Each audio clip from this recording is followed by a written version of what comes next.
Assalamualaikum warahmatullahi wabarakatuh. Perkenalkan, nama saya Angelina Aulia Syamputri dengan NIM B2206023, Fakultas Kesehatan, Prodi S1 Kebidanan di Universitas Meghabuana Palopo. Baik, di sini saya akan menjelaskan apa itu kontraksi dalam persalinan. Sebelumnya kita harus tahu apa itu kontraksi. Jadi kontraksi adalah salah satu tanda-tanda ibu hamil akan melahirkan buah hatinya selain air ketuban pecah dan pembukaan lahiran. Jadi, kontraksi dalam persalinan adalah serangkaian kontraksi otot rahim yang terjadi selama proses persalinan.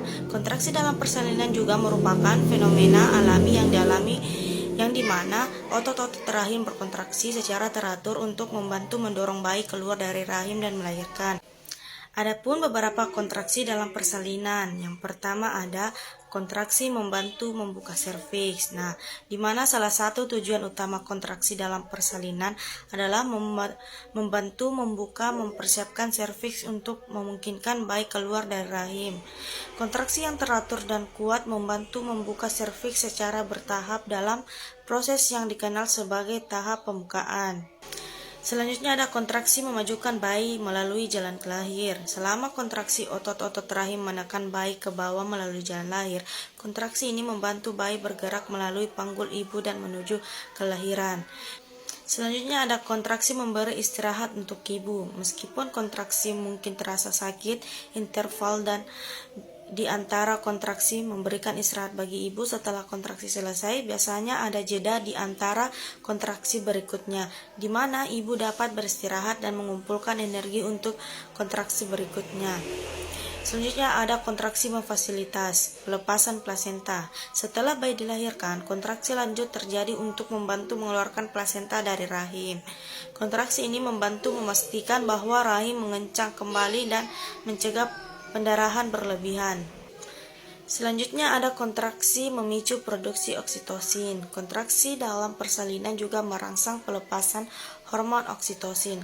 Oksitosin membantu memperkuat kontraksi, merangsang perasaan cinta dan ikatan antara ibu dan bayi, serta memfasilitasi produksi susu setelah kelahiran.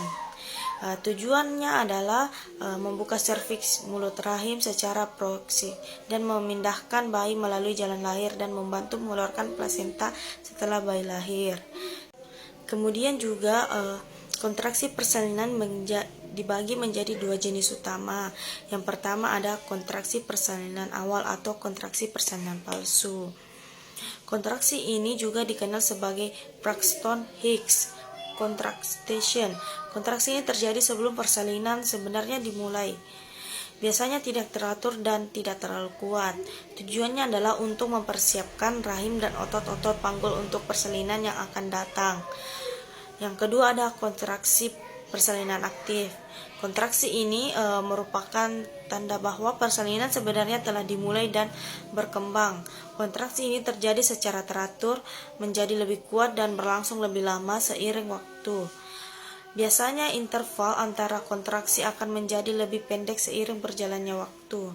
Tujuannya adalah untuk membuka serviks mulut rahim secara progresif, memindahkan bayi melalui jalan lahir dan membantu pengeluaran plasenta dari plasenta setelah bayi lahir. Penting untuk mencatat bahwa setiap wanita bisa mengalami kontraksi dengan cara yang berbeda. Lamanya frekuensi dan intensitas kontraksi dapat bervariasi antara individu. Jika seorang wanita mengalami kontraksi dan tidak yakin apakah ini adalah kontraksi persalinan sebenarnya, penting untuk berkonsultasi dengan tenaga medis atau bidan untuk evaluasi lebih lanjut. Jadi selama persalinan, kontraksi dicatat untuk memantau kemajuan persalinan dan kesejahteraan bayi. Jika kontraksi tidak efektif atau jika ada komplikasi lain, tindakan medis mungkin diperlukan untuk memfasilitasi persalinan yang aman bagi ibu dan bayi. Jadi yang dapat saya simpulkan adalah kontraksi dalam persalinan adalah proses alami yang penting untuk membantu membuka serviks, kemajuan bayi keluar dari rahim, dan memfasilitasi kelahiran. Meskipun kontraksi bisa terasa sakit, mereka memiliki peran penting dan dalam melahirkan bayi secara aman dan memfasilitasi proses pasca kelahiran. Kontraksi ini bertujuan bertujuan untuk membantu membuka dan melahirkan bayi serta membedakan plasenta setelah bayi dilahirkan. Itu saja yang dapat saya sampaikan. Jika ada salah kata mohon dimaafkan. Wassalamualaikum warahmatullahi wabarakatuh dan selamat menyaksikan.